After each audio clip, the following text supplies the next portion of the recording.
Richard Clark ice pack from Earth long ago. As part of an experiment, a man was frozen and his body was kept, preserved for over 600 years in a special container. The container was made from a number of highly strong materials that were collected from space, and the Nugget capsule, as it was called, was, at its time of creation, seen as a remarkable piece of highly advanced, modern technology for the new era.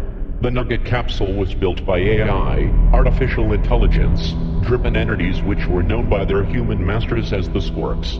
They were machines in the form of humanoid robots that were built by and worked for the humans at that time. However, the plans upon which the container was built were of an unknown, ancient and alien origin. The man who was frozen for 6 years was a famous scientist by the name of Kent Spark, who as part of the experiment not only had his memory removed, but also had his brain swapped with a computer which was also driven by AI. Kent was effectively a cyborg in a deep freeze box device for 600 years and 7-something seconds until the moment of his waking. He felt nothing upon waking up from his sleep, and finding that there was no ice, nor was there any water in the container with him. But the thing he did notice was that the lid of the container had been removed. He slowly sat up, and on taking a look around him found that he seemed to be inside a very large and somewhat dark room. It was like some kind of storeroom, only there was nothing in it but him and the Nugget capsule, the only one of its kind in which he was sitting. Kent stood up and stepped out from his box. He wanted to find the door or a window, and so walked around the room looking until he realized that there were none.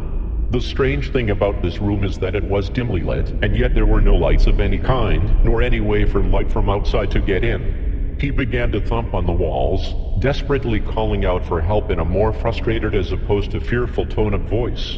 He spoke in all the languages that he could possibly speak in, and his robotic mind was programmed with thousands of languages from all over the galaxy. Kent sat down on the floor and began to play video memories of other humans in his mind from times gone by. He had no existing memories of his own. He scanned through a list of thousands of people and randomly picked video memories from their past gone lives, watching them one by one as the minutes and hours passed. He was not able to connect to any form of Earth internet, as Earth, along with its internet, had, like many other planets and civilizations along with their technologies, were now no longer in existence. Kent had been sitting on the floor with his cold human back rested up against the wall for around approximately 6 Earth hours now, and was in the middle of watching a particular super clear and quality video memory of a woman. It was a memory of a time when she was young and still just a schoolgirl. In the video, Kent watched her walking through a zoo on Earth with her family, and sometimes she would question her mother with a sad face as to why the animals were kept in cages with no escape nor freedom, and each time she asked her mother the same question, she got no reply.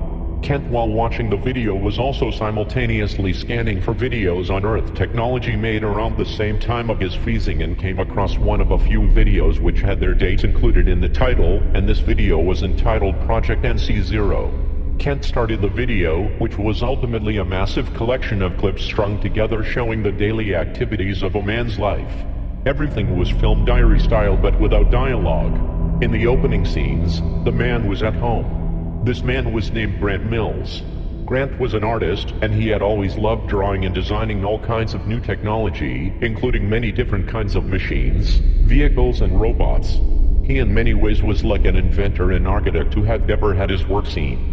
None of what he had thought up and planned had ever been built in the real physical world. However, he had many plans and designs stored digitally, and they were freely accessible to all human and non-human life on Earth at that time, as well as the self-conscious SSWW, Solar System Wide Web, AI CoreNet, which humans had put their trust in for many years.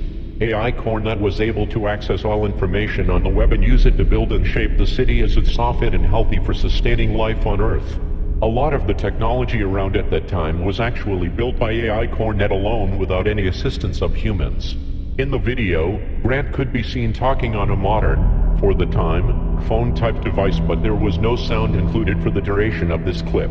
Grant finished his call and climbed out of the bed on which he was lying, leaving his phone-type device on the bed. Whoever was holding the camera and filming Grant throughout the length of this video could not be seen. Each clip was shot like a movie, but these scenes were the real actions and moments of the man's life. It was a rainy Tuesday afternoon, and outside it was raining heavily. Grant walked across the large room of his apartment and looked out from his window. He lived on the 8th floor.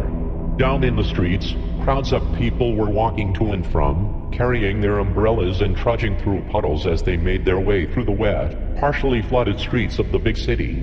Traffic stopped to let crowds of people rush across the road directly below Grant's apartment block. On the small coffee table to the immediate right of Grant was a pile of books. Some of the books were about nature while others were about technology.